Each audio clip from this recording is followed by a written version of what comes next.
कहते हैं कुछ घर बाहर से बहुत सुंदर दिखते हैं और कुछ बहुत साधारण, लेकिन सच्चाई ये है कि हर घर के अंदर एक ऐसी कहानी छुपी होती है जो दीवारें भी जानती हैं, पर दुनिया नहीं।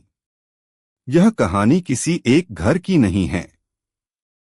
यह कहानी है आपके घर की, मेरे घर की और उस हर घर की जहां लोग साथ रहते हैं लेकिन अपनी अपनी लड़ाई अकेले लड़ते हैं। शहर के किनारे एक पुराना सा मकान था, ना बहुत बड़ा ना बहुत छोटा। दीवारों पर जगह जगह पपड़ी उखड़ी हुई, छत पर पानी की टंकी और सामने एक नीम का पेड़। उसी घर में रहता था एक परिवार। पिता रमेश, माँ सीमा, बेटा अमन, बेटी पायल। घर रोज सुबह जागता था एक ही आवाज से, प्रेशर कुकर की सीटी। रमेश पहले बहुत बोलते थे, मोहल्ले में उनकी हंसी दूर तक सुनाई देती थी, लेकिन पिछले एक साल से उनकी आवाज कम होती जा रही थी। कारखाना बंद हो गया था, नौकरी चली गई और उसके साथ आत्मविश्वास भी। वो रोज सुबह तैयार होकर निकलते, लोगों को लगता नौकरी पर जा रहे हैं। असल में वो बस शहर की गलियों में भटकते थे, क्योंकि घर में खाली बैठने का दर्द उनसे सहा नहीं जाता था। सीमा को सब पता था, पर अमन कॉलेज का होनहार छात्र था। उसका सपना था आईएएस बनना, लेकिन सपनों के साथ डर भी पलने लगा था। कॉलेज फीस, कोचिंग का खर्च और घर की हालत। एक दिन उसने मां से कहा, मैं पढ़ाई छोड़ दूं क्या? सीमा मुस्कुराई, पर आंखें भर आईं। उसने कहा, बेटा अगर तू रुका तो हमारी सारी मेहनत रुक जाएगी। उस रात अमन पहली बार चुपचाप रोया। पायल छोटी थी, लेकिन सब समझती थी। उसने जन्मदिन मनाना छोड़ दिया, नई पेंसिल मांगना छोड़ दिया।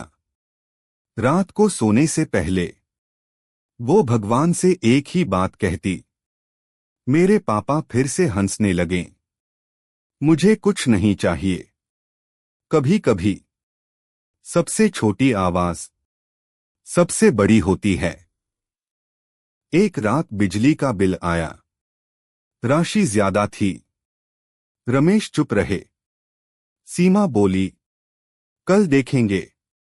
लेकिन उस रात पहली बार बहस हो गई।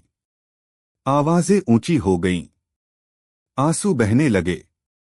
ऐसा लगा आज ये घर टूट जाएगा।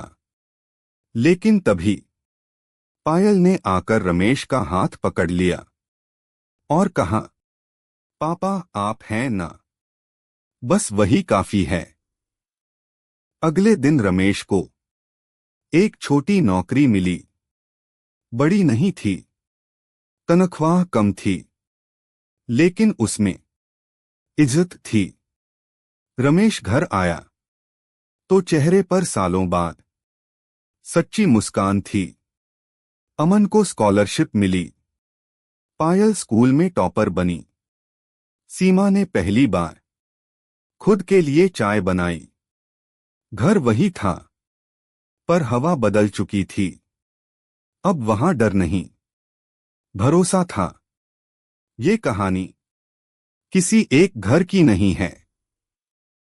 हर घर में कोई चुप रहने वाला पिता, कोई सब सहने वाली माँ, कोई अपने सपनों से लड़ता बच्चा और कोई बिना कहे सब समझने वाला छोटा दिल।